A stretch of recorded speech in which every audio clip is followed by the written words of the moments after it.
हाँ, चलिए सभी डियर स्टूडेंट रेडी हो जाएं।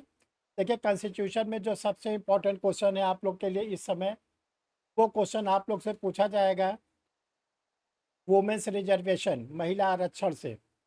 जो महिला आरक्षण से क्वेश्चन है उसका नाम है द कॉन्स्टिट्यूशनल 106 अमेंडमेंट एक्ट 2023।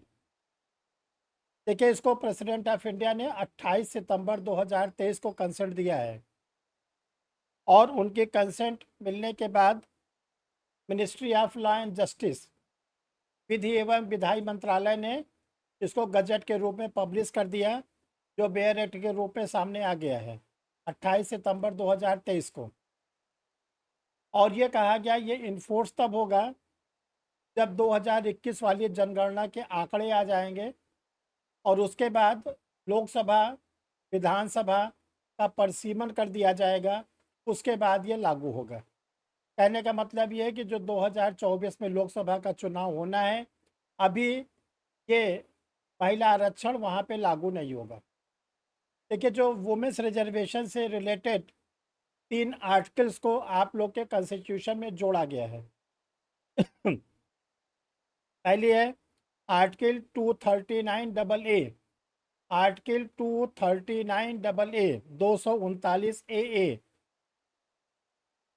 दूसरी है आर्टिकल 333 330 ए। तीसरी जोड़ी गई है आर्टिकल 332 ए। ये आर्टिकल तीनों याद रखना, 239 डबल ए है, 330 ए है, 332 ए है। देखो जो 239 डबल ए जोड़ा गया है, इसके द्वारा जो दिल्ली की विधानसभा है यूनियन टेरेटरीज के, उसमें वुमेन्स रिजर्वेशन लागू होगा, और 33%, और उसमें 1/3 सीट रिजर्व होगी एससी के लिए, एसटी के लिए नहीं है, एससी। इसके बाद जो आर्टिकल 330 ए है, इसके द्वारा women's reservation house of people, house of people का मतलब है कि लोकसभा में लागू किया गया है। ठीक, इसको लोकसभा में लागू किया गया है, और लोकसभा में जो लागू किया गया है उसमें से 1/3 सीट रिजर्व की गई है एससी और एसटी, एससी और एसटी लोकसभा में। तीसरा है 332 ए, 332 ए। इसके द्वारा जो 28 स्टेट हैं जो इंडिया में प्रेजेंट टाइम में, वहाँ के विधानसभा में 33% रिजर्वेशन वुमेन्स को दिया गया है, और उसमें से 1/3 रिजर्वेशन रहेगा एससी और एसटी कैटेगरी का। तो ये देखो, इसको आप लोग याद रखना। और इसमें जो सबसे इम्पोर्टेंट है कि वुमेन्स रिजर्वेशन राज्यसभा के सीटों पर नहीं लागू है। जो राज्यसभा का चुनाव होगा उसमें वुमेन्स रिजर्वेशन नहीं लागू है। दूसरी बात, जो इन राज्यों में विधान परिषद है, जैसे बिहार में विधान परिषद है, तो बिहार के विधान परिषद में भी वुमेन्स रिजर्वेशन लागू नहीं होगा। इसके अलावा यूपी का विधान परिषद, महाराष्ट्र का विधान परिषद, कर्नाटका का, आंध्र प्रदेश का, तेलंगाना का, 6 स्टेट में विधान परिषद है, किसी भी विधान परिषद में ये लागू नहीं होगा। तो देखो जो लोग देर से जुड़े हो, हम इसको रिवाइज कर दे। मोस्ट इंपॉर्टेंट क्वेश्चन आपसे पूछा जाएगा कि जो वुमेन्स रिजर्वेशन है, इस पे प्रेसिडेंट ऑफ इंडिया के कंसेंट कब मिली। तो प्रेसिडेंट ऑफ इंडिया ने जो कंसेंट दिया है 28 सितंबर 2023 को। उनकी कंसेंट मिलते ही उसी दिन सेम डे लॉ मिनिस्ट्री, जो ministry of law and justice है, विधि एवं विधायी मंत्रालय, उसने इसको गजट कर दिया। गजट का मतलब होता है कि बेयर एक्ट के रूप में पब्लिश हो गया। बट इसमें कंडीशन इम्पोज की गई है कि ये इम्प्लीमेंट तब होगा जब 2021 का जो जनगणना है अभी पूरी नहीं हुई है, पूरे हो जाएंगे, उसके आंकड़े आ जाएंगे। आंकड़े आने के बाद लोकसभा और विधानसभा के सीटों का परिसीमन होगा। परिसीमन होने के बाद तब ये वुमेन्स रिजर्वेशन जो है वो इम्प्लीमेंट होगा होल द इंडिया में। इसमें 3 आर्टिकल्स जोड़ी गई आप लोग के लिए, 239AA, 330A, 332A। Article 239AA जोड़ी गई दिल्ली के विधानसभा के लिए कि वहाँ पर वुमेन्स रिजर्वेशन 1/3 होगा, 33%, और उसमें से भी 1/3 होगा only SC candidate, not ST। जो आर्टिकल 330A जोड़ी गई, उसके द्वारा जो हाउस ऑफ पीपल्स है, जिसको हम लोग लोकसभा कहते हैं, वहाँ पे वुमेन्स रिजर्वेशन 33%, और उसमें से 1/3 सीट होगी SC और ST कैटेगरी के वुमेन्स के लिए। तो तीसरी आर्टिकल है आर्टिकल 332A, ये जोड़ी गई जो 28 स्टेट हैं, वहाँ पर विधानसभा में 33% वुमेन्स रिजर्वेशन, और उसमें से 1/3 सीट रिजर्व होगी SC और ST कैटेगरी की। और ये जो रिजर्वेशन की पॉलिसी है, ये राज्यसभा पर और विधान परिषद पे लागू नहीं। इतना अगर आप याद रखोगे तो आपका इंटरव्यू में कोई चीज़ छूटेगा नहीं। एक क्वेश्चन इसमें आता है कि जब ये बिल पेश हुआ था, इस बिल का नाम क्या दिया गया था? जब ये बिल पेश हुआ था, ये रोज पूछा जा रहा है, आज भी पूछा गया लोक सेवा आयोग में। सर आपसे नारी शक्ति वंदन अधिनियम। हाँ, क्या? सर नारी शक्ति वंदन विधेयक। हाँ, अभी क्या बोला था? सर अधिनियम, सॉरी सर सर हाँ, सर निकल का कान बहुत सर तेज है, ध्यान विधेयक। रखना। हाँ, तो आप बोलोगे विधेयक, बिल। अधिनियम तो तब बनता है जब प्रेसिडेंट ऑफ इंडिया के सिग्नेचर। इतना बता ले जाओगे तो आपका 1 से 2 क्वेश्चन इंटरव्यू में बिल्कुल सही हो जाए। ये तो देखो करंट टॉपिक था कॉन्स्टिट्यूशन से, जिससे आप लोग से भी पूछा जाएगा, आप लोग इसको रेडी रखना। अब थोड़ा सा हम कॉन्स्टिट्यूशन का ट्रेडिशनल फॉर्म बता देते हैं, ताकि आप लोग कॉन्स्टिट्यूशन से अगर कोई क्वेश्चन पूछे जाए तो आप उसका सामना कर सको। देखो कल जो आप लोग को इंडियन एविडेंस सेट पढ़ाया गया था, उसका वीडियो आप लोग को मिल गया है, वो देख लिया आप लोगों ने? कल के क्लास का ग्रुप में भेज दिया गया है, सबने देख लिया? अगर नहीं देखा अभी क्लास होने के बाद उसको देख लेना। और जो आज पढ़ाया जा रहा है वो दिन में 11 बजे जाएगा, क्योंकि क्लास ज़्यादा रहती है, वीडियो बहुत ज़्यादा भेजना रहता है, इसलिए सबको सीरियल में भेजा जाता है। क्योंकि अभी आप लोग के बाद फिर 8 बजे रात में क्लास होती है जुडिशरी की, उसका भी वीडियो जाना रहता है। मॉर्निंग में मेंस की क्लास होती है, उसका भी वीडियो जाना रहता है। दिन में जो स्टूडेंट नेट की तैयारी करते हैं UGC, उनकी क्लास चलती है, उनका वीडियो जाना रहता है। इसीलिए जो होता क्या है कि थोड़ा रुक रुक के जाता है। आज वाली क्लास का दिन में 11 बजे मिलेगा, ठीक है? और जो कल क्लास चली थी वो आप लोग को भेज दिया गया है। और देखो अभी हमने बोला है क्लास में कल मॉक टेस्ट फर्स्ट होगा, आप लोग का शाम को 5 बजे से स्टार्ट होगा। आप लोग के नाम, रोल नंबर, टाइम, जो टाइम आपको अलॉट किया जाएगा उसी टाइम पे आप लिंक को प्रेस करोगे। ये नहीं कि 5 बजे गई सब लोग लिंक प्रेस कर रहे हो। जिस स्टूडेंट का किसी का टाइम 5 बजे, वो 5 बजे प्रेस करेगा, किसी का 5:20 पर तो 5:20। ठीक। देखो कॉन्स्टिट्यूशन पे, जो कॉन्स्टिट्यूशन है इसको फॉर्म किसने किया, बनाया किसने? तो आप लोग आंसर दोगे संविधान सभा में, कॉन्स्टिट्यूएंट असेंबली ने। बिहार के ऐसे 2 राजनेता जो संविधान सभा के सदस्य, ये पूछा जा रहा है। आपका आंसर होगा 2, डॉक्टर राजेंद्र प्रसाद, डॉक्टर सच्चिदानंद सिन्हा। ये 2 बिहार के टॉप मोस्ट लीडर थे, जिनको संविधान सभा में डॉक्टर सच्चिदानंद सिन्हा संविधान सभा की जो पहली बैठक हुई थी 9 दिसंबर 1946, उसके ये क्या थे, चेयरपर्सन। और जो चेयरपर्सन थे वो टेम्परेरी थे।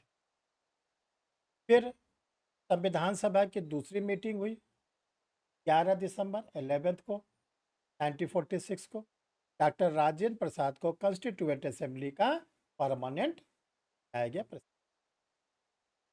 तो ये 2 लोगों का नाम याद रखना और 2 लोगों का रोल क्या था ये याद रखना। देखो जो डॉक्टर राजेंद्र प्रसाद थे, ये संविधान सभा के चेयरपर्सन तो थे ही, और ये इंडिया के प्रेसिडेंट भी थे पहले। आपसे पूछा जाता है इनका टेन्योर कितना, क्योंकि बिहार का एपीओ का इंटरव्यू है, बिहार से डॉक्टर राजेंद्र प्रसाद जुड़े हुए थे। तो डॉक्टर राजेंद्र प्रसाद का प्रेसिडेंट के रूप में टेन्योर कितना था? कितना था? 10 वर्ष था। 10 साल। और 12 years था सर। 12 साल। और सॉरी सर, 2 years है। बोलिए, वेदांते क्या था डॉक्टर राज थे कि नहीं राष्ट्रपति? सर किस 12 वर्ष थे। 12 जी वर्ष? सर थे, वो 12 वर्ष तक थे। अभिषेक? कुछ लोग 10 कह रहे हैं, कुछ 12 कह रहे हैं, आपका क्या कहना है? आइडिया नहीं है इसके बारे में। अच्छा चलिए, अमृत? ना तो अमृत है भाई, आपको तो सबको बांटना चाहिए। बोलो भाई अमृत। गौरी मिश्रा? सर 12। 12 कब से कब तक? सर 1947 से सर एग्जैक्ट तो मुझे सर नहीं पता, लेकिन ये टेन्योर पढ़ा था कि वैसे 12 साल सर 1947 से सोनम सर आप सॉरी सर। बताइए। हैं? चलो कॉपी में लिखो 12 ईयर 1950 से 1962, और 12 ईयर का मैथमेटिकल इक्वेशन लिखो 2 + 5 + 5।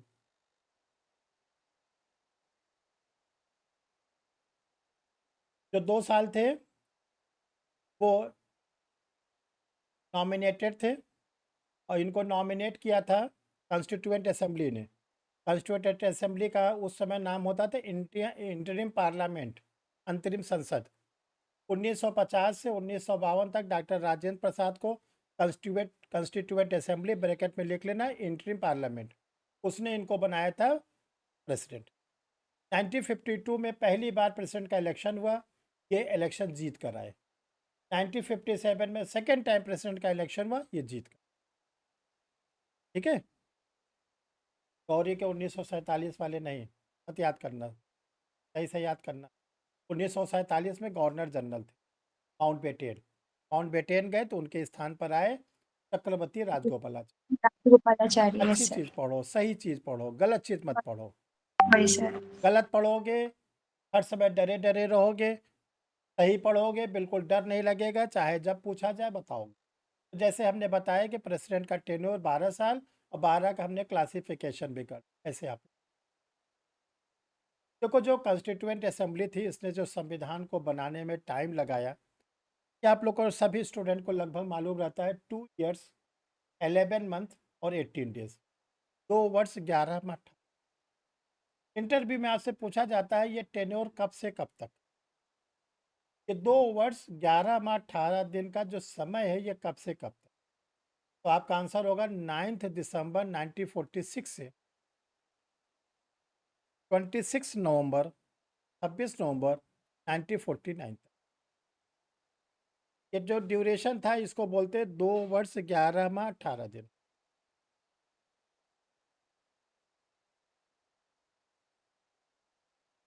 ठीक,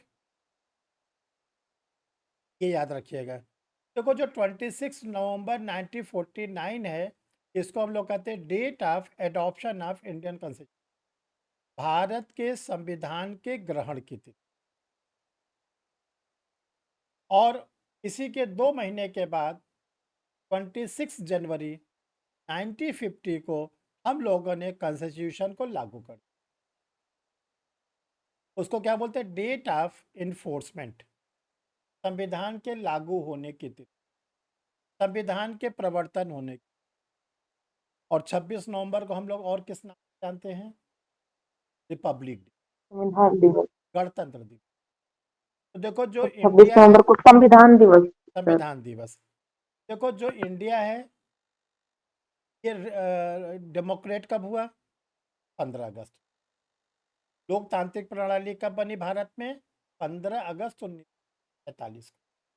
भारत डेमोक्रेट कब, अरे सॉरी, रिपब्लिक कब हुआ? 26 जनवरी 9।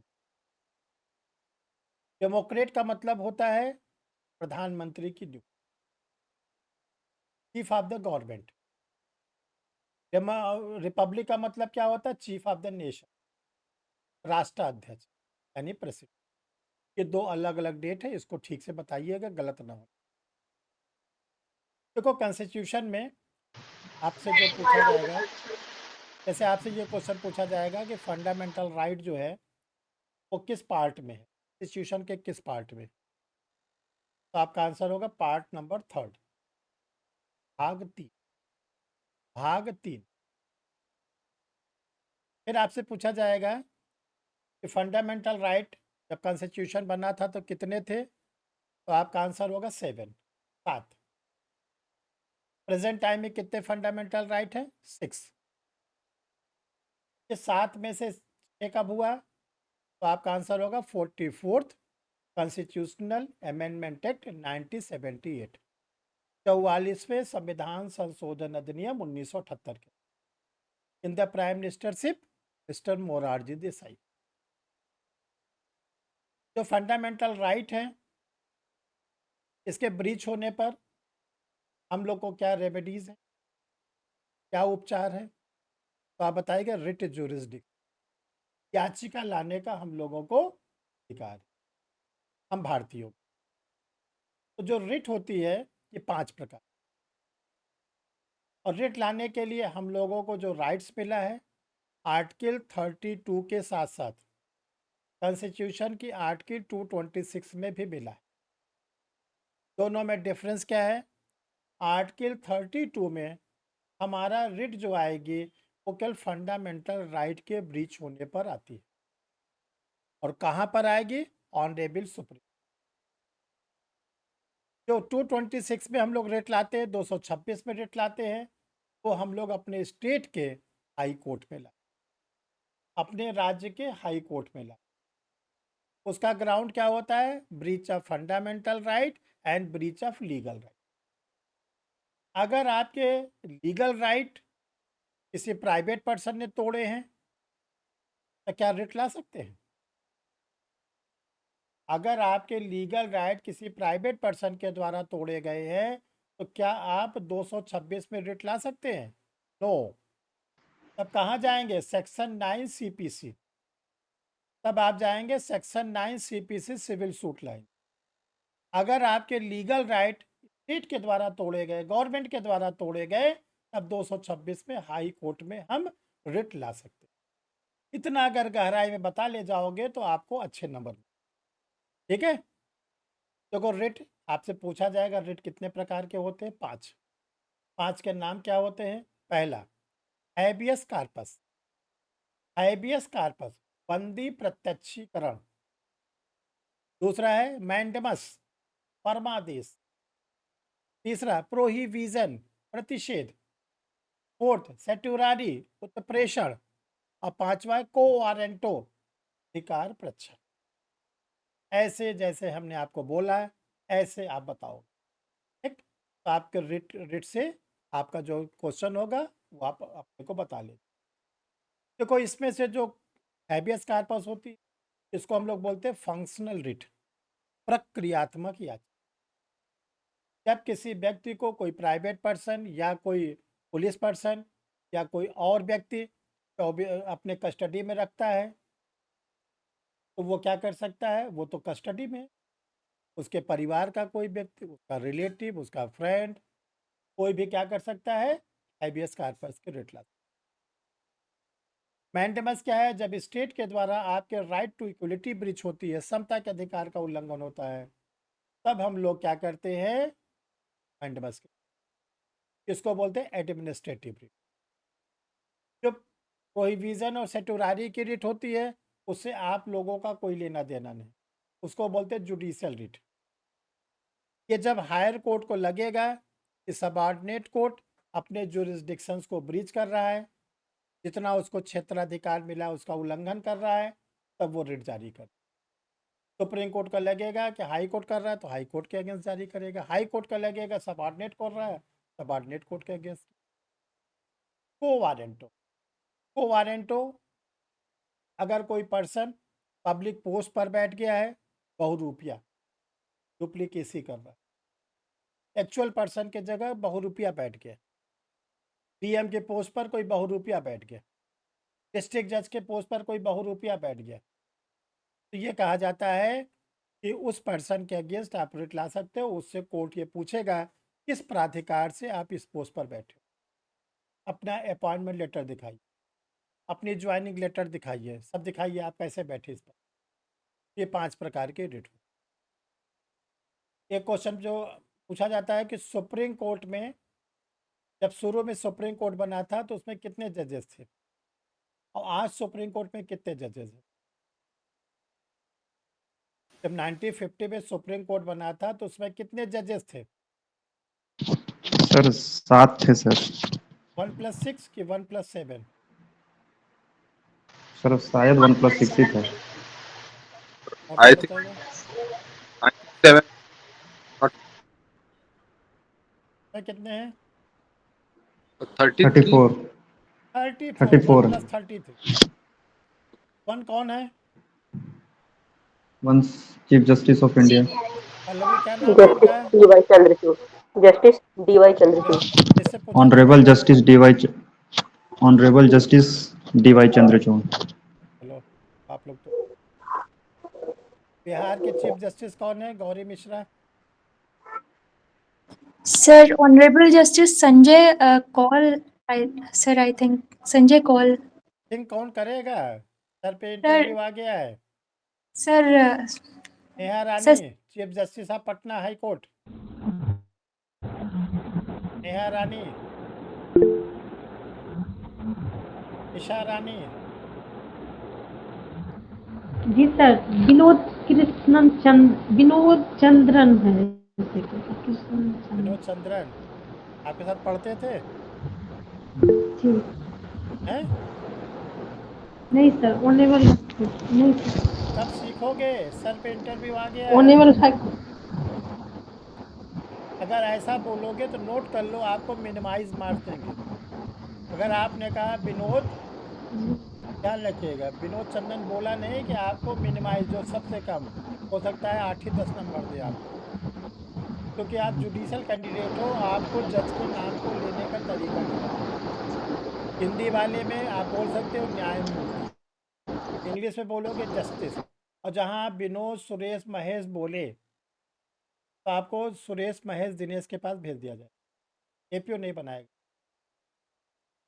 ये नोट कर लेना। चीफ जस्टिस ऑफ इंडिया का भी नाम लोगे, जस्टिस लगाओगे, ऑनरेबल लगा दो और अच्छी बात है। ठीक, इसको जल्दी से जल्दी आप लोग सीख जाओ। तो इस समय 34 जजेस है।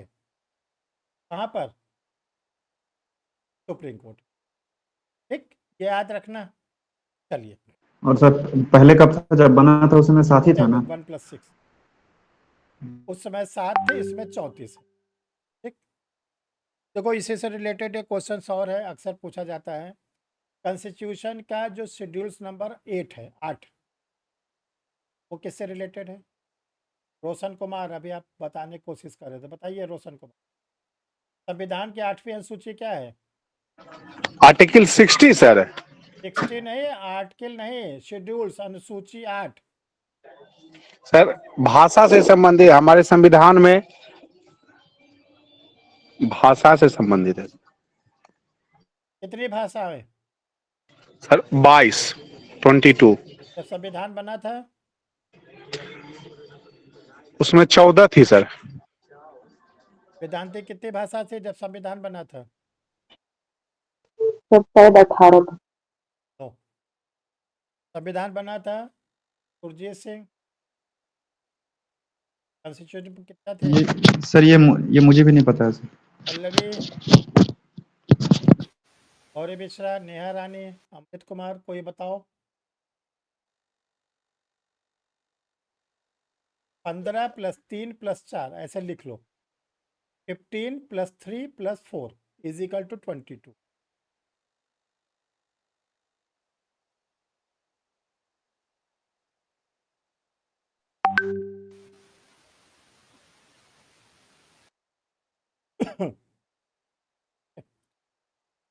तो देखिए जो कॉन्स्टिट्यूशन को क्या नाम है फ्रेम आउट किया है, जिसको कहते हैं ड्राफ्टिंग कमेटी के चेयरमैन थे, वो डॉक्टर भीमराव अंबेडकर थे, क्योंकि उन्होंने ड्राफ्ट किया है, इस कारण उनको हम लोग कहते हैं father of the Indian constitution. लेकिन इस कॉन्स्टिट्यूशन को राइट डाउन किसने किया, लिखा किसने? सर कोई राय बिहारी रायजादा साहब ने लिखा था सर। राय बिहारी थे तो हर्ष बिहारी में क्या हाँ। हाँ? बिहारिया लगाना है तो क्या दिक्कत है? ऐसी कुछ था सर, राय लिखो, बिहारी नाम रायजादा लिखो, साहब। क्या नाम था, किसको मालूम है? प्रेम बिहारी नारायण रायजादा थे। देखिए, प्रेम बिहारी नारायण हाँ रायजादा, हाँ इन्होंने अपनी हैंड राइटिंग में लिखा है। 251 पेजेस थे, 6 महीने का समय लगा था उनको लिखने में। 251 पेज थे और 6 महीने का ड्यूरेशन लगा। और देखो, संविधान को बनाने में जो पैसे खर्च हुए 64 लाख रुपए, 64 लाख रुपए या 6.4 करोड़।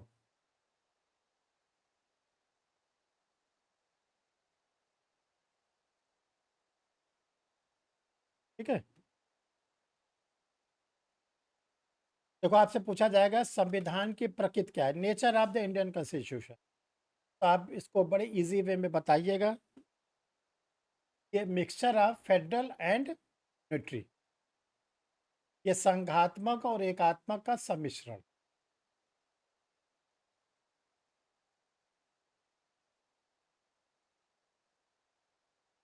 देखो, एक होमवर्क आप लोग कर लेना, कॉन्स्टिट्यूशन की प्रेम्बल को याद कर डालना। जिसका मीडियम इंग्लिश है वो तो इंग्लिश में याद ही कर लेगा, जिसका हिंदी है हिंदी में याद कर लेना। अब अगर मान लो हिंदी मीडियम वाले स्टूडेंट से कहा जाता है इंग्लिश में बताओ, तो कोशिश करना अपने को प्रिपेयर रखो, इंग्लिश में भी बता सको।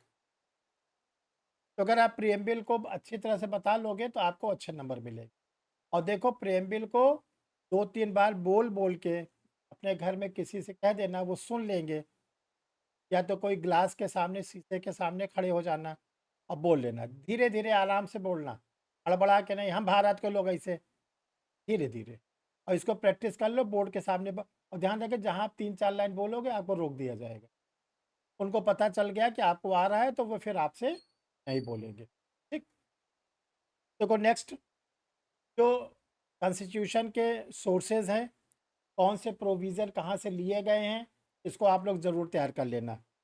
जैसे आपसे पूछा जाए कि जो प्रेम्बल है वो कहाँ से लिया गया, तो प्रेम्बल को हम लोगों ने लिया है कहाँ से,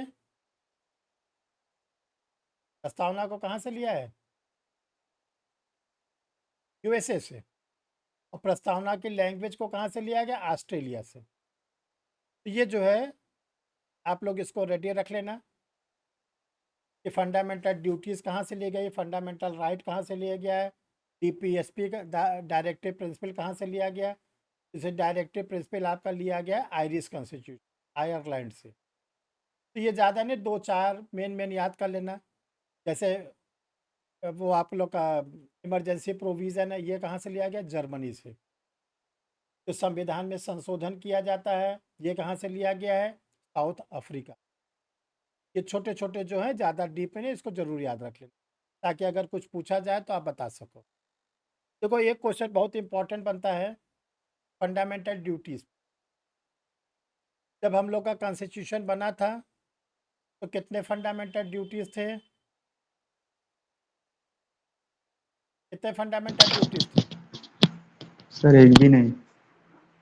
देखो, इसको लिखो आप लोग, 1950 में 0, 1976 में 10,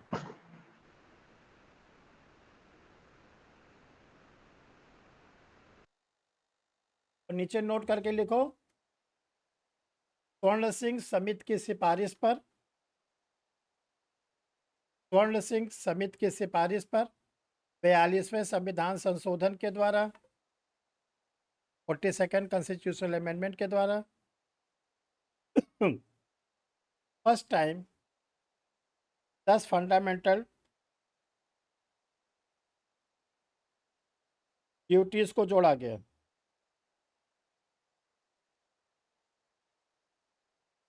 फिर 2002 में 2002 में एक और जोड़ा गया 11वां 11th नंबर का,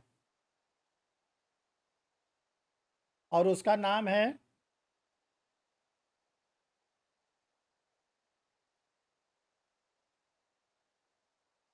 फ्री एंड कंपल्सरी एजुकेशन, निशुल्क एवं विधिक निशुल्क निवार एवं निशुल्क शिक्षा। और ये जो जोड़ा गया 86 कॉन्स्टिट्यूशनल अमेंडमेंट के द्वारा। ठीक। और प्रेजेंट टाइम में फंडामेंटल ड्यूटीज कहाँ है? पार्ट 4 ए, आर्टिकल 51 ए, देख लो जिसको नहीं मालूम है। नेक्स्ट, प्रेसिडेंट की सैलरी कितनी होती है?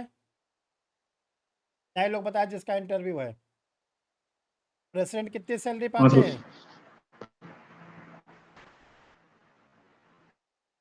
लो आप लोग, रोशन कितनी सैलरी पाते हैं प्रेसिडेंट? आते नहीं? 2,50,000। कहाँ हो, किस दुनिया में हो आप? 5 लाख सर। 5 लाख। 5 लाख है क्या? 5 लाख सर। 5 लाख क्या डॉलर? रुपया। रुपया डेली, हफ्ते हफ्ते? Sir monthly. कौन मंथली बोलेगा? सर, मासिक। सर बोलेंगे कि आप बोलोगे? Sorry sir. तो आप सॉरी सर। बोलोगे 5,000 रुपया मासिक, 5 लाख सर। 5 लाख। आप लोग के साथ रहते देखो यही होता है 7 का सर। 5 लाख रुपए मासिक, ऐसे बोलना 5 लाख रुपीज पर मंथ। और जहाँ बोले 5, फिर बोले लाख, फिर बोले रुपया, फिर बोले महीना, तो वो भी कहेगा अगले एपीओ में आना। फिर वैकेंसी आ रही है नवंबर में, तो बोलेगा अगले एपीओ में आना, अभी इस एपीओ के लिए ठीक नहीं हो। तो पूरा प्रॉपर आंसर देना 5 लाख रुपया प्रति माह। ठीक। चीफ जस्टिस ऑफ इंडिया कितने सैलरी पाते हैं? अमृत कुमार। Sir 3 lakh sir. कब बढ़ाया आपने? 2.5 लाख या 3 लाख, कंफ्यूजन है थोड़ा। ये कौन तय करेगा? Interview board? Abhishek Kumar Singh, chief justice of India कितनी सैलरी मिलती है? नहीं आइडिया है सर। सोनम द्विवेदी, कैमरा क्यों बंद किए हो? क्यों भविष्य को बंद कर रहे हो? अपना सामना करो। निशा रानी, ईश्वर जामीन, सर नहीं पता है। नहीं पता। चलो पल्लवी, हम बताएं सर। कितना? 2,80,000 नहीं सर आप पर पल्लवी नहीं, आपको साइन विभाग आपको बिल्कुल नहीं बोलना है। हाँ ये पल्लवी, बोलिए। आवाज नहीं आ रही है आपकी, आवाज नहीं है। गौरी मिश्रा, सर 2,80,000 प्रति माह। ये प्रतिमा पाते हैं। प्रेसिडेंट पे Yes. आप लोग नहीं बताए थे? सर अदर जजेस सुप्रीम कोर्ट, ये तो सीजीआई की सैलरी है ना। हाई कोर्ट जो सुप्रीम कोर्ट में 33 और जजेस होते हैं उनकी सैलरी बताइए।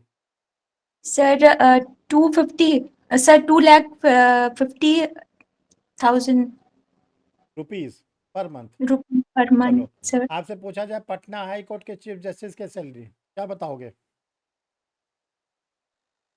सर सर सुप्रीम कोर्ट की जो अदर जजेस होते हैं उन्हीं के बराबर वेरी होती है good, sir. Very good. Other जजेस of the high court, yes sir.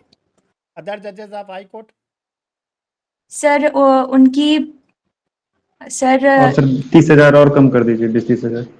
Sir उनकी कम होती है कौन सर तय उसे। करेगा? 2,20,000। 30 कम करो 40। अरे कोई जनरल मर्चेंट की दुकान है क्या? 2 रुपया कम दे दो। देखो इसको ठीक से आप लोग, सीजीआई की salary 2,80,000 rupees per month. Other जजेस ऑफ सुप्रीम कोर्ट 2,50,000 रुपया प्रति माह। देखो छोटा सा रूल्स बता दे रहे हैं। जो अदर जजेस ऑफ सुप्रीम कोर्ट की सैलरी होती है वही सैलरी होती है chief justice of the high court की। तो chief justice of high court जो सैलरी पाते हैं 2,50,000 रुपये पर मंथ। हाई कोर्ट के अदर जजेस की सैलरी होती है 2,25,000 रुपया per month and other allowances. सब में अदर अलाउंसेस जरूर लिख लेना, चाहे वो प्रेसिडेंट की सैलरी हो और चाहे जिसकी सैलरी।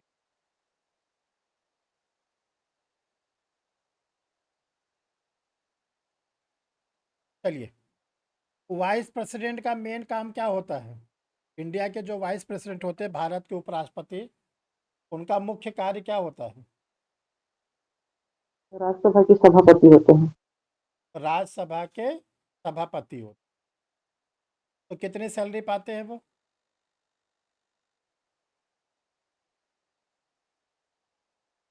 देखो, ये क्वेश्चन आप लोग से पूछा जाएगा, इसका सही से देखो। जो हमारे वाइस प्रेसिडेंट होते हैं ये दो रोल को प्ले करते हैं, दो कामों को करते हैं। नॉर्मल कंडीशन में ये चेयरमैनशिप करते हैं इसकी राज्यसभा।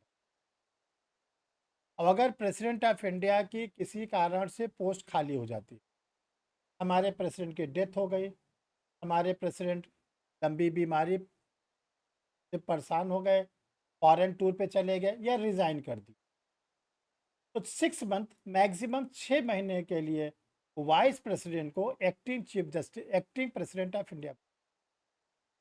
तो देखो जी, ये सामान्य काम करते हैं, यानी जब राज्यसभा का सभापतित्व करते हैं तब इनको 4 लाख रुपए प्रतिमाह अन्य भत्तों के साथ में। जब ये एक्टिंग प्रेसिडेंट ऑफ इंडिया का काम करेंगे तो 5 लाख रुपए व अन्य भत्ते प्रतिमाह। ये याद रखना। लेकिन 6 महीने से ज़्यादा कभी भी एक्टिंग प्रेसिडेंट की पोस्ट पर नहीं रहेगी। अगर वाइस प्रेसिडेंट भी नहीं है या वो भी रिज़ाइन कर दिए, प्रेसिडेंट की पोस्ट खाली हो गई, वाइस प्रेसिडेंट भी रिज़ाइन कर दिए, तब कौन पोस्ट लेगा? Chief justice of India. कभी लिया है? कोई ऐसे चीफ शायद जस्टिस का नाम बताइए जो एक्टिंग प्रेसिडेंट भी रहे। सर, जस्टिस केएम अब्दुल्ला ऐसे कुछ है, हिदायतुल्ला करके। हिदायत सर हिदायतुल्ला। हिदायतुल्ला। हिदायतुल्ला, देख लो, जस्टिस एम हिदायतुल्ला। ऐसे 2 प्रेसिडेंट का नाम बताइए जो पद के दौरान मर गए, पूरा कार्यकाल नहीं पूरा कर पाए। देखो, डॉक्टर जाकिर हुसैन, फखरुद्दीन अली अहमद। डॉक्टर जाकिर हुसैन और डॉक्टर फखरुद्दीन अली अहमद ऐसे प्रेसिडेंट जो निर्विरोध चुने गए, उनके अगेंस्ट कोई नहीं खड़ा हुआ था। सर नीलम संजीव रेड्डी। हाँ, कब? 1977। नीलम संजीवा रेड्डी।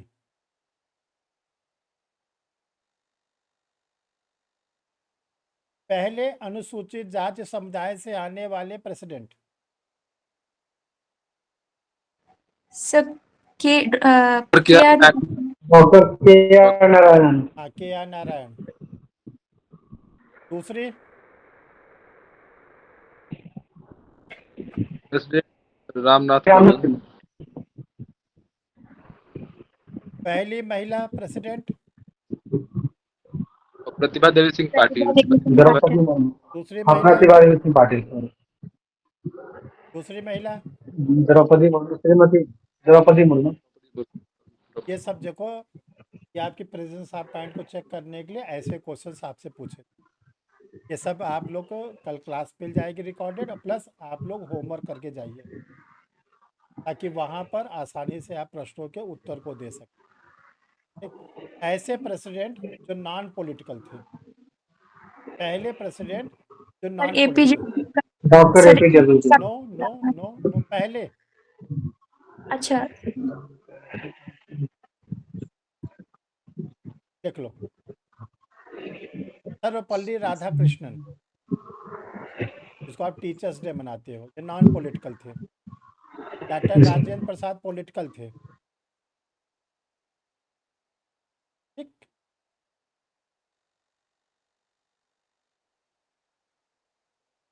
देखिए, कुछ क्वेश्चन आप लोग से इमरजेंसी से पूछे जाएंगे, पहले तो आपसे पूछी जाएगी इमरजेंसी कितने प्रकार की होती है, तो आप बोलोगे 3। किस आर्टिकल में दिया गया? 352, 356, 360, 352, 356, 360। फिर आपसे पूछा जाएगा नेशनल इमरजेंसी कब लगती है, तो आप बताओगे इसके 3 आधार: युद्ध, वायु आक्रमण और आंतरिक अशांति। जो आंतरिक अशांति है वो 44वें संविधान संशोधन के द्वारा हटा दी गई। अब उसके जगह पे क्या आ गया? सशस्त्र विद्रोह। फिर आपसे पूछा जाएगा नेशनल इमरजेंसी कितनी बार लगी अब तक, तो आप बोलोगे 3 बार।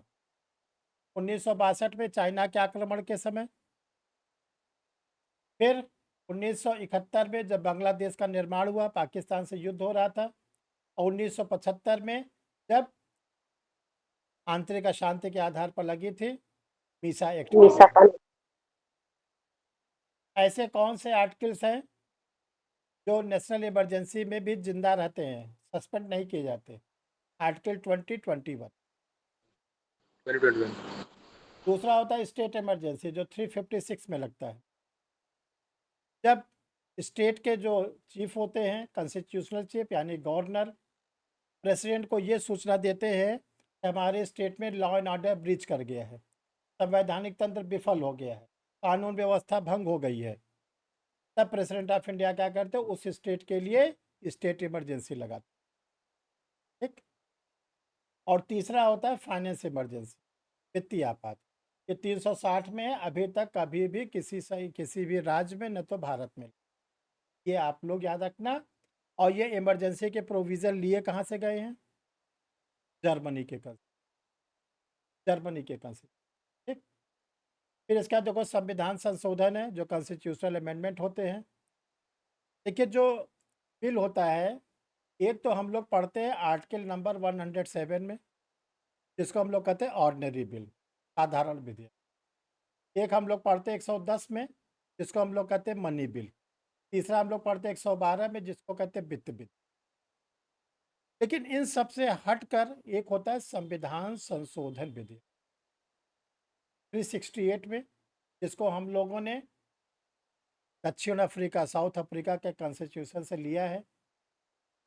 इसमें देखो ये कहा गया है कि जो हमारा कॉन्स्टिट्यूशन है, आर्टिकल नंबर 1 से लेके आर्टिकल 395 तक, इसी में हमारा पूरा कॉन्स्टिट्यूशन है।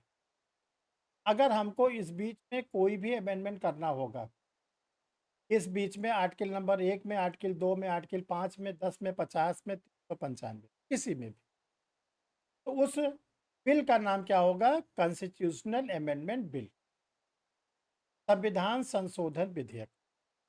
जैसे अभी हम लोगों को लोकसभा की सीटों में चेंजेस करना है, विधानसभा के सीटों में चेंजेस करना है, दिल्ली की विधानसभा में करना है, तो हम लोगों ने क्या लाया? 106 नंबर, जो कानून का रूप ले चुका है।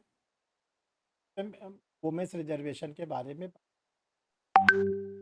इसको बोलते हैं हम लोग संविधान संशोधन विधेयक। जब देश के लिए कोई नया कानून बनाना होता है, तो उस विधेयक का क्या नाम होता है? न्यूली एक्ट, नवसृजित कानून, तो उसको हम लोग बोलते हैं ऑर्डिनरी बिल। ऑर्डिनरी बिल, जैसे डाउरी प्रोविजंस एक्ट बना, SC ST एक्ट बना, ये सब क्या है? हम लोग का ऑर्डिनरी बिल फॉर्म में है। फिर जो मनी बिल होता है, जब कभी सरकार को, मनी बिल को सेक्शन 110 में डिफाइन किया गया है, जब हमारी गवर्नमेंट को क्या करना होता है? कोई नया टैक्स इम्पोज करना, नया कर लगाना होता। और नया कर कब लगाती है? जब गवर्नमेंट को लगती है कि संचित निधि में घटोतरी हो रही है, डिक्रीज कर रहा है। और संचित निधि क्या है? गवर्नमेंट ऑफ इंडिया का बैंक बैलेंस। तब क्या करती है गवर्नमेंट? टैक्सेस को लगाने के लिए मनी बिल। और जो फाइनेंस बिल है, ये हर साल आता है, जिसको हम लोग बजट के फॉर्म में पढ़ते हैं। इतना चीज़ आप लोग ध्यान रखना, तो कंफ्यूज नहीं रहोगे। अगर आपसे पूछा जाएगा कि constitutional amendment bill, ordinary bill, ये सब होता क्या है, तो आप इसको इजी वे में बता लोगे। देखिए एक चीज़ और आप लोग ध्यान रखिएगा, शेड्यूल्स नंबर 1 से लेके शेड्यूल्स नंबर 12, तो आप लोग इसको ठीक से प्रिपेयर कर लीजिए। अनुसूची 1 से लेके अनुसूची 12 तक। देखो जो अनुसूची 1 है, अनुसूची 8 है। इसको तो संविधान निर्माताओं ने हमको बना के 1950 में दी। 9th, 10th, 11th, 12th ये हमने क्या किया, अमेंडमेंट करके जोड़ा। 9th को कब जोड़ा गया? फर्स्ट कॉन्स्टिट्यूशनल अमेंडमेंट के द्वारा 1950। सब्जेक्ट क्या रखा गया? Land reforms. जब जमींदारी एबॉलिशन किया गया तो जो जमींदारों से ज़मीन छीनी गई तो उसको कैसे सुधार किया जाए, वो लैंड का क्या यूज़ किया जाए, उसी के लिए लैंड रिफॉर्म के लिए 9th शेड्यूल जोड़ा। 10वीं अनुसूची कब जोड़ी गई? 1985 में। किससे जोड़ा गया? एंटी डिफेक्शन, दल बदल विरोधी कानून के। किस संविधान संशोधन के द्वारा? 52वां, राजीव गांधी के प्रधानमंत्री। देखो 1950 पहला वाला जोड़ा गया था जवाहरलाल नेहरू के prime minister. 9th schedule. 10th schedule को जोड़ा गया राजीव गांधी के प्राइम मिनिस्टर।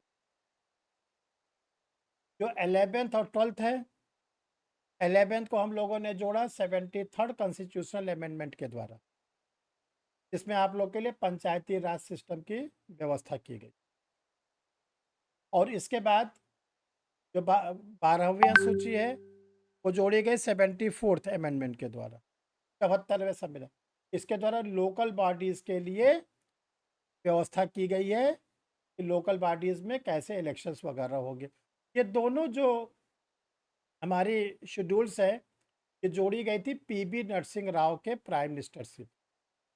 जो पीबी नरसिंह राव हमारे प्राइम मिनिस्टर थे, उनके प्राइम मिनिस्टरशिप में ये सब बातें जोड़ी गई। ठीक। और देखो माइनर एक्ट आप लोग के कोर्स में 6 हैं जो आप लोगों ने मेंस एग्ज़ाम दिए थे। इसमें क्या करना, आप लोग एक्ट का पूरा नाम याद रखना। जैसे एक्ट है the prevention of corruption act 1988, भ्रष्टाचार निवारण अधिनियम 1988। तो आपसे पूछा जाएगा प्रिवेंशन एक्ट किस ईयर का, तो आप बताएंगे 1988। अब इसमें आपको क्या क्या करना है, कितनी सेक्शंस है, कितने चैप्टर्स हैं, और इसका क्या एक्ट नंबर है, इसका एक्ट नंबर क्या है, ये आपको 6 एक्ट का पूरा रेडी रखना पड़ेगा। चलो एक एक काम करा दे रहा है, लिखो। सबसे पहले आर्म्स एक्ट, आयुध अधिनियम 1959। देखो ये सीरियल नंबर 54 है, एक्ट नंबर, ये सीरियल नंबर 54 है। इसमें 46 धाराएं हैं और 6 इसमें चैप्टर है।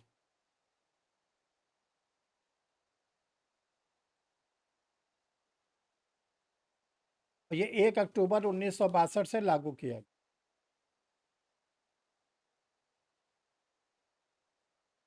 फिर देखो जैसे दूसरा है द एक्सप्लोजिव सब्सटेंस एक्ट 1908, विस्फोटक पदार्थ अधिनियम 1908। एक्ट नंबर 6 है।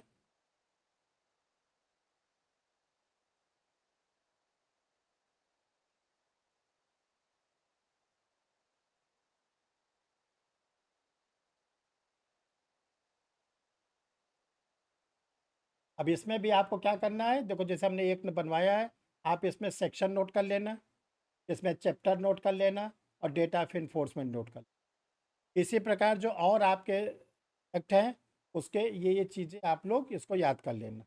ठीक, बस इसी से बेसिक चीज़ पूछा जाएगा, बहुत डीप में नहीं पूछा। बहुत डीप में आपसे आईपीसी पूछी जाएगी, सीआरपीसी पूछी जाएगी, यूडेंस पूछा जाएगा, कॉन्स्टिट्यूशन पूछा जाएगा, केस लॉ पूछा जाएगा और करंट अफेयर्स पूछा। केस लॉ पे पकड़ बना लेना बच्चों, आप ध्यान रखना, केस लॉ पे पकड़ जरूर और अच्छी तरह बनाए रहना। अगर आपसे कहा जाए रेक्स वर्सेस गोविंदा का केस क्या था, तो आपने कहा नहीं मालूम। नहीं मालूम तो कोई बात नहीं, 0 नंबर के हकदार हो गए। अगर आपने बोल दिया distinguish between culpable homicide and murder, आपराधिक मानव और हत्या में अंतर, 1 नंबर पा गए। किस कोर्ट का है? बॉम्बे हाई कोर्ट का, 2 नंबर पा गए। एग्जामिनर ने मान लीजिए इस क्वेश्चन पे 5 नंबर डिसाइड किया है, देखो 2 नंबर क्या भाग, ईयर बताइए 1876, 3 नंबर मिल गए। जज साहब का नाम बताइए, जज साहब का क्या नाम था? Lord Melville, justice Melville, Melville, Lord Melville या जस्टिस 4 नंबर के हकदार हो गए। पूछा गया इसमें क्या कहा गया था, तो आप बताइए कि पहली बार ये डिसाइड किया गया था कि कल्पेबल होमोसाइड आपराधिक मानववध सेक्शन 299 आईपीसी और मर्डर 300 में क्या अंतर। आप 5 नंबर के हकदार। और कहीं एग्जामिनर ने इसमें और पूछ लिया कि क्या बताया था, बताइए क्या डिस्टिंग्विश किया था, तो आप केवल नट सेल में छोटा सा बता देना है कि उन्होंने बोला था कल्पेबल होमोसाइड में पॉसिबिलिटीज़ होती है, संभावना होती है मृत्यु की, तो अगर मृत्यु पूरी हो जाती है तो कल्पेबल होमोसाइड, अगर मृत्यु अधूरी रह जाती है अटेम्प्ट टू कल्पेबल हो। मर्डर में क्या होती है, सर्टेनिटी होती है, अगर मर्डर हो गया सर्टेनिटी 302, मर्डर अधूरा रह गया 307। लो आपको 8-9 नंबर एग्जामिनर दे, आपको मिला 8 नंबर और किसी ने कहा कि हमें नहीं मालूम, उसको 0 मिला। तो आप अपने अन्य कैंडिडेट से कितने नंबर आगे हो गए, 8 नंबर। तो ये कहना है इंटरव्यू बोर्ड में मुझे नहीं मालूम, एक आध क्वेश्चन में चल जाएगा, लेकिन अगर आपने ज़रूरत से ज़्यादा बोला कि नहीं मालूम नहीं मालूम तो बाहर हो जाओ। नॉर्मली 15 क्वेश्चन 14 क्वेश्चन स्टूडेंट से पूछे, जो स्टूडेंट शुरू के 6-7 क्वेश्चन नहीं बताते उनको 6 क्वेश्चन के बाद छोड़ दिया जाए। जो क्वेश्चन बताता रहता है नहीं बता पाता बताता रहता है, उसका जो है 15 से 16 क्वेश्चन 17 क्वेश्चन चल। एक आप लोग के पहले बैच में थे, दिल्ली से पवन शर्मा जुड़े थे, उन्होंने क्वेश्चन भी भेजा है, हम आपको ग्रुप में भी सेंड कर देंगे। उनसे 17-18 क्वेश्चन पूछे, एक क्वेश्चन छोड़ के उन्होंने सारे क्वेश्चन किया। तो आप भी कोशिश करिए कि कम से कम आप अगर 15 क्वेश्चन पूछे जाते 10 प्लस बताओ, तो 10 प्लस अगर आप बता दोगे तो आप एपीओ में सेलेक्ट ही नहीं होगे, आप मेरिट में आओ। केस ला पे पकड़ बना लेना, जितने लीडिंग केस है, कॉन्स्टिट्यूशन की आर्टिकल पे पकड़ बनाए रहना, आईपीसी सीआरपीसी यूडियंस के सेक्शन पे पकड़ बनाए रहना, और प्रियम्बल को बनाए रहना, ठीक से बताना, और करंट टॉपिक को भी बताने की कोशिश कर। इतना होमवर्क आप लोग करे रहना, और इसी की टेस्टिंग कल से हम लेना शुरू कर देंगे। कल 5 बजे आप लोग का मॉक इंटरव्यू होगा, जितनी बातें हमने बोला ये आपसे हम पूछेंगे भी, और उसके बाद हम आपको नंबर भी देंगे, नंबर ग्रुप में चला जाएगा सबका एक साथ, ठीक है। तो कल आप लोग फुली रेडी होके, और जिसको देखो कैमरा बंद करना है वो कल नहीं रहेगा, क्योंकि कैमरा बंद करो हम पूछेंगे क्या, अब पता नहीं आप किसको बैठाए हो, ठीक ना। तो वो स्थिति ना आए, मुन्ना भाई MBBS किसी को आप बैठाए हो, आप ही रहना, और अगर कैमरा बंद करना है तो मत रहना। कोई ज़रूरी तो नहीं है कि आप मॉक इंटरव्यू दो, कर देना, और कोई ज़रूरी नहीं है कि आप उस दिन भी जाना अपने एक्चुअल इंटरव्यू। अगर डेट पर आप नहीं गए तो लोक सेवा आयोग सम्मन वारंट जारी करेगा कि इनको पकड़ के ले आओ। सोच लो, अगर यहाँ पर अगर मॉक देना है तभी वहाँ जाना। तो कल आप लोग तेरा ढंग से पूरे रेडी होके मॉक में, तो आपकी कमी बताई जाएगी, मॉक सेकंड में अपीयर होना, उसकी कमी बताई मॉक थर्ड में अपीयर होना। मॉक थर्ड को अगर आपने ठीक फेस कर लिया तो एक्चुअल इंटरव्यू में आपको बहुत अच्छा, ठीक। Thank you dear students.